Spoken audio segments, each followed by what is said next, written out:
Abasajja bano babadde bavunaanibwa omusango ogw'okujingajinga kaada za banka ya Stanbic wamu n'ennamba ez'ekyama n'ekigendererwa eky'okubba ensimbi.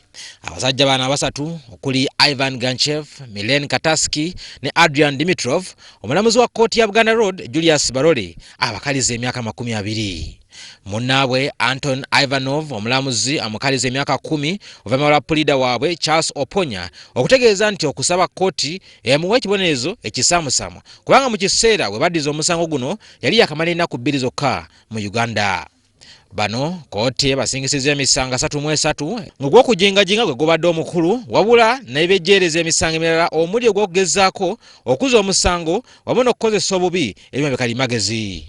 Bano emisango gino bagiza mu mwezi gwa Agusto nga 3 wano mu Kampala era nga basangibwa ne kaada za banka 36 n'ennamba ez'ekyama eziggulawo kaada zino.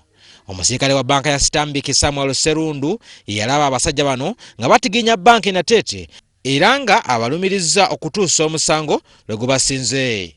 Abasajja bano bagamba nti bajja mu Uganda nga abasiga nsimbi era nga ekyabaleeta bali balina kye bagenda okukola mu sukaali n'emmwanyi nga ne ssaabawolereza wa gavumenti abamanyi nti balina kampuni entuufu wano mu Uganda wabula nga sukaali omulungi gwe balina okukozesa yali ababuze.